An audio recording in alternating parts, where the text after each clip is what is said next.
Olá, irmãos, a graça e a paz do Senhor Jesus seja sobre todos nós.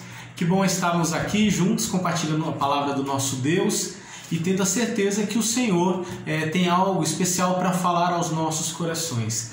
E hoje eu quero compartilhar com você algo muito especial, algo que eu tenho certeza que você já em algum momento da sua vida cristã já se deparou com esse tema, ou até mesmo antes de ter um encontro verdadeiro com a palavra de Deus, talvez já se inquietou com essa temática que é sobre a segunda volta do Senhor Jesus. E aí?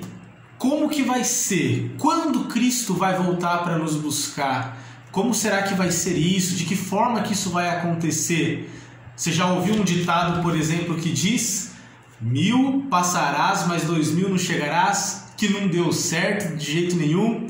Mas certamente esse é um tema que muitas vezes foi muito discutido, muitas revelações foram trazidas sobre dias, anos, sobre o momento que Cristo voltaria para que o fim do mundo acontecesse, mas o que a palavra do Senhor fala sobre isso? O que a Bíblia nos ensina sobre a segunda volta do Senhor Jesus? Sobre esse momento tão importante que Jesus virá, e com certeza virá, para nos buscar e levar para a presença dele. Então eu convido você a dedicar um pouquinho do seu tempo para refletirmos e vermos o que a palavra do Senhor nos ensina sobre esse tema que é tão importante, pois vai ser o fecho, vai ser realmente o momento tão especial que vai encerrar essa etapa da nossa vida aqui na terra e que viveremos para sempre na presença do Senhor. Então eu convido você a refletir comigo na palavra do Senhor que está em Lucas, capítulo 17, do versículo 20 ao versículo 37. Diz assim a palavra do Senhor sobre a segunda vinda do Senhor Jesus.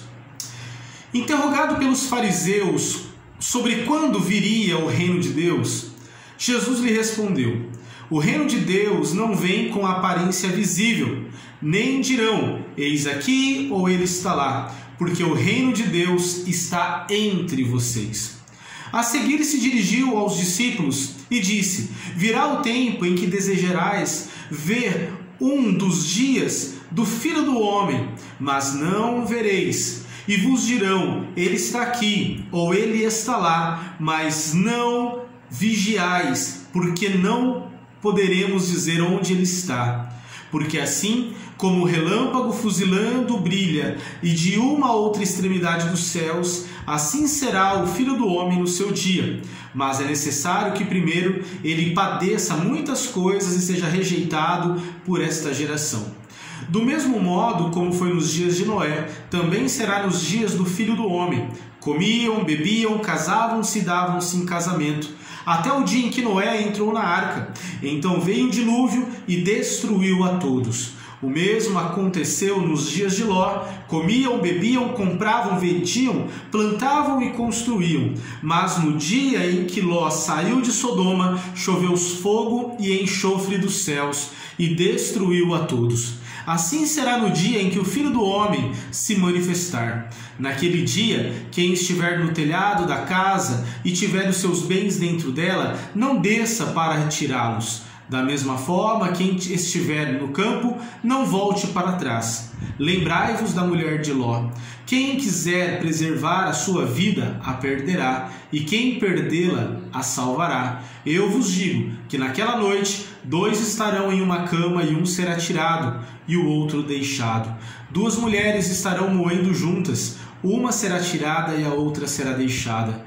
2 estarão no campo, um será tirado e outro será deixado. Então lhe perguntaram: onde será isso, Senhor? E ele respondeu: onde estiver um cadáver, ali se ajuntarão os abutres. Até aqui. Pessoal, esse tema sobre a segunda vinda de Jesus é algo muito importante que vale a pena a gente entender um pouco mais sobre ele, porque é um tema muito aguardado por nós como cristãos. Todo cristão deve ter na tua alma um clamor que diz: Maranata, ou seja, volta, Senhor Jesus, vem nos buscar.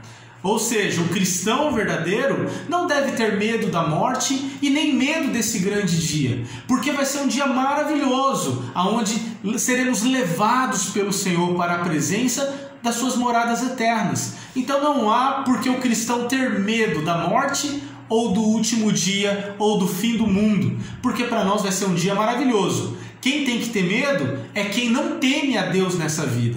Quem deve se preocupar com isso são aqueles que ainda não entregaram a sua vida para Jesus. Esses estarão perdidos, condenados ao sofrimento e à morte eterna. Esses precisam se preocupar. Bom, mas a primeira coisa que esse texto mostra para nós, e talvez responda a uma pergunta que seja feita por você, que era uma pergunta que foi feita pelos fariseus daquela época, é sobre quando será esse dia? Quando o reino de Deus virá? O versículo 20 fala: interrogado pelos fariseus sobre quando viria o reino de Deus, Jesus lhes respondeu: o reino de Deus não vem com forma visível. Não vem com forma visível. Primeira coisa que a gente tem que desconstruir, que os fariseus precisavam ser desconstruído para entender o reino de Deus.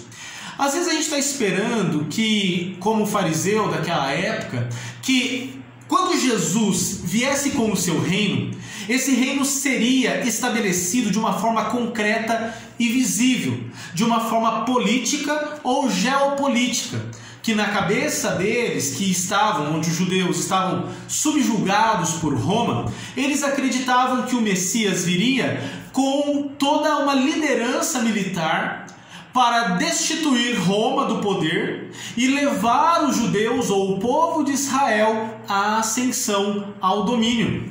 Então Jesus fala para eles e diz: não espere com que seja levantada uma força política, com que se levante um político que venha reger as nações, que venha a ser um grande militar, que venha a ser um grande político, um grande orador, uma pessoa muito influente nessa geração, reunindo todos os grandes países para uma revolução. Não. Jesus fala: prestem muita atenção, porque o reino de Deus, ele chega de uma forma sutil e invisível. Guarda isso. O reino de Deus se estabelecerá, ou já está se estabelecendo, na vida da igreja de uma forma invisível, de uma forma não aparente aos olhos daqueles que estão procurando por uma messianidade, por um Messias que chega com toda uma visibilidade externa. Não. Jesus fala: olha, o reino de Deus poderá ser pregado, onde as pessoas vão dizer: ah, lá está um grande líder, um grande governante trazendo o reino, ou ele está colar. E Jesus fala: não, o reino de Deus já está entre vós. Olha que coisa! A eternidade, irmãos, o reino de Deus, ou aquilo que Cristo veio para estabelecer de eterno na nossa vida, não vai começar apenas na volta dele, ou na segunda vinda dele, não. Esse reino de Deus já começou. Ué, mas calma aí, eu não estou vendo nada. Eu não estou entendendo. Como que esse reino já começou? Cadê esse grande político? Não, Jesus fala: não. Esse reino já começou aonde? No meio da sua igreja. Se você é um cristão, o reino de Deus já está com você.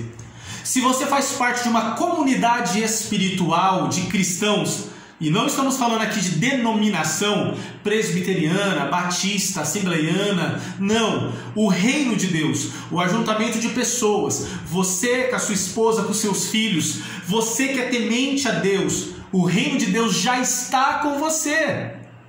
Ou seja, nós como cristãos já somos chamados para viver esse reino.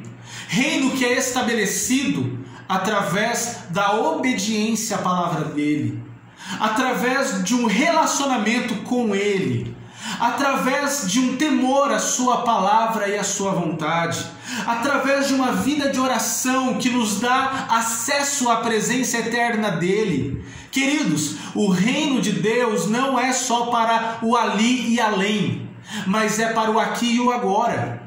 O reino de Deus já começou para aquele que se rendeu a Jesus e que está vivendo na presença dele. Então eu quero convidar você a entender que se você já entregou a sua vida para Jesus, já pediu perdão dos seus pecados, já recebeu o Espírito Santo da promessa na sua vida, o reino de Deus ou a eternidade já começou para você. Olha que maravilha! Não vai só começar quando Jesus voltar. Na verdade, ele já está com você. O reino de Deus já está entre vós, já está no meio de vós. Olha que maravilha! As pessoas estão procurando fora, sendo que na verdade o reino de Deus já está comigo e com você, para vivermos a palavra dele, para vivermos em um relacionamento com ele, para adorarmos a ele, para vivermos em comunhão uns com os outros e com ele. Que coisa maravilhosa! Segunda coisa que nós aprendemos com essa palavra,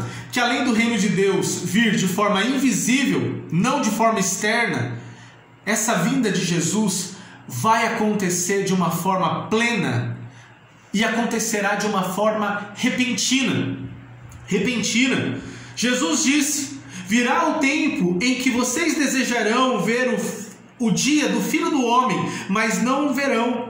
E vocês dirão: ele está aqui ou ele está lá. Não vão nem os sigais, porque assim como o relâmpago fuzilando brilha de uma a outra extremidade dos céus, assim será o Filho do Homem no seu dia. Mas é necessário que primeiro ele padeça muitas coisas e seja rejeitado por essa geração.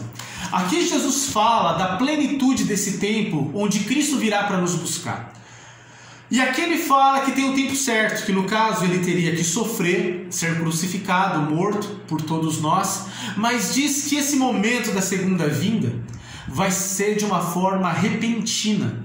Guarda isso no teu coração.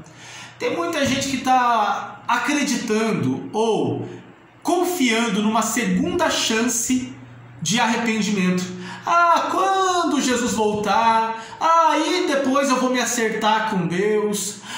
Quando eu ver realmente que é a hora que realmente... Queridos, Jesus está dizendo aqui, da mesma forma que o raio corta os céus, assim vai ser esse momento onde o Filho do Homem virá buscar a sua igreja.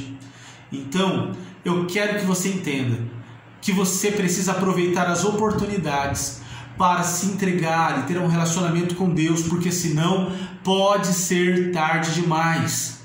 Reconcilie-se com Deus antes que seja tarde demais, porque a vinda plena do Filho do Homem e do seu reino será de uma forma repentina, será de uma forma inesperada, virá num piscar de olhos, e nessa hora, ou seja, nesse momento, ou quando a morte chegar, ou quando as trombetas tocarem, aí sim nós teremos o nosso destino selado, teremos a nossa eternidade decretada e estaremos diante desse tribunal de Deus, ou para a salvação ou para a condenação.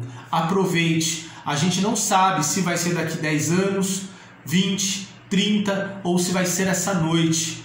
O que nós precisamos entender é que esse dia virá de uma forma invisível, não vamos perceber, de uma forma plena, inesperada, repentina, num piscar de olhos. Que você aproveite esta oportunidade. Terceiro, além de tudo, eu preciso entender que a vinda de Cristo acontecerá de uma forma onde as pessoas não estarão se preocupando com isso, onde as pessoas estarão distraídas com outras coisas. Olha o que o texto fala do versículo 26 em diante. Do mesmo modo como foi nos dias de Noé, também será nos dias do Filho do Homem. Comiam, bebiam, casavam-se e davam-se em casamento, até o dia em que Noé entrou na arca e veio o dilúvio. Do mesmo modo como aconteceu nos dias de Ló, comiam, bebiam, compravam, vendiam, plantavam e construíam. Mas no dia em que Ló saiu de Sodoma, choveu fogo e enxofre do céu e destruiu a todos. Olha, queridos, o que esse texto fala para nós? Que o dia que Jesus vier para nos buscar, a maioria das pessoas estarão distraídas, estarão preocupadas com outras coisas, a não ser além da mais importante. Elas estarão, e aqui ele compara como nos dias de como nos dias de Noé, primeiramente, que ele fala, comendo, bebendo, casando-se e dando-se em casamento, até que Noé entrou na arca. Ou seja, as pessoas estão buscando seus próprios deleites, os seus próprios prazeres passageiros, e não estarão preocupadas com esse grande dia do juízo de Deus, como foi o dilúvio na época de Noé.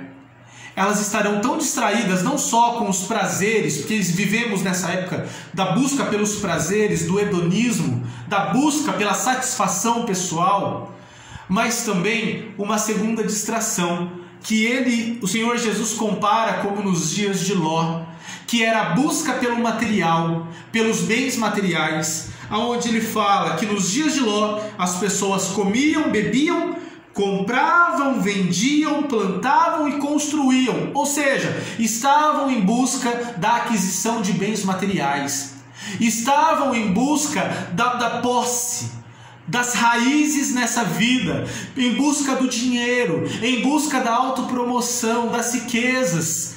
Querido, você consegue entender os sinais?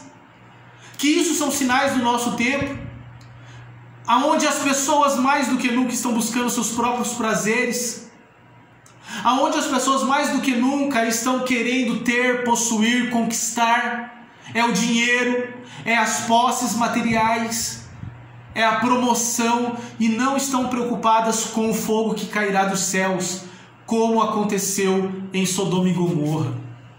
Queridos, que a igreja se desperte para isso, e quem dera se as pessoas se atentassem para essa verdade, que o fim está próximo.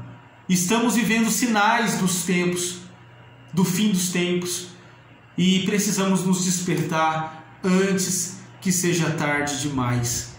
O problema, sabe qual é? É que o texto termina dizendo para nós que esse dia da segunda vinda de Cristo, que também será um dia de juízo, será comparado a um dia onde as pessoas não conseguirão escapar. Será um dia inescapável diante do Senhor, desse juízo. O texto fala para nós, naquele dia, no versículo 31, quem estiver no telhado da casa e tiver os seus bens dentro dela, nem desça para tirá-los. Da mesma forma, quem estiver no campo, não volte para trás. Lembrem-se da mulher de Ló. Quem quiser preservar a sua vida, perderá, e quem quiser perdê-la, a salvará. Ou seja, não vai ter como escapar. As pessoas estarão buscando refúgio para esse dia do juízo e não vão conseguir. As pessoas estarão querendo fugir dessa situação ou buscar um refúgio para esse grande dia de tormento e lamento para aqueles que não têm Jesus no coração, e não vai ter o que fazer. Que Deus tenha misericórdia e que Deus nos ajude a estarmos preparados para esse dia. Que Deus prepare a nossa família, prepare as pessoas, as crianças, os jovens, os adultos, os idosos. Que o Senhor prepare nossos corações para esse grande dia. Para aqueles que já amam ao Senhor, a palavra é persevere. Persevere. O Senhor Jesus virá e não vai tardar. Os sinais são claros que Ele está à porta para vir buscar a sua igreja. A palavra para nós como cristãos é: fique firme. Em breve Ele virá nos buscar e nos levar para um lugar maravilhoso. Mas a palavra do Senhor também é um megafone chamando as pessoas ao arrependimento, a aproveitarem a oportunidade que ainda tem. para se arrepender e se reconciliarem com o Senhor, porque chegará um tempo onde isso não será mais possível. Reconcilie-se com o Senhor, entregue a sua vida a Ele, fique firme na presença dEle, porque vai chegar um dia que não vai adiantar correr, não vai adiantar fugir, não vai adiantar se enterrar ou ir para uma caverna ou ir para um lugar isolado. Não vai ter como fugir do juízo, não vai ter como fugir do tribunal do Senhor. Aproveitemos as oportunidades. Amém, queridos? Que essa palavra fique no nosso coração e que a gente entenda que o reino de Deus já está entre nós que somos cristãos e virá de uma forma plena quando Jesus virá para nos levar para a sua eterna presença. Que Deus nos abençoe, que Deus seja contigo, que Deus nos guarde e nos fortaleça. Eu quero que o Senhor seja com você, com a sua família e com a sua casa. Abençoe você. Domingo teremos culto aqui novamente e que presencial ou você que não pode, acompanhando a gente, esteja firme com Jesus, buscando a presença dele, na certeza que em breve ele virá nos buscar. Que o Senhor te abençoe, que ele te guarde hoje e para sempre. Amém.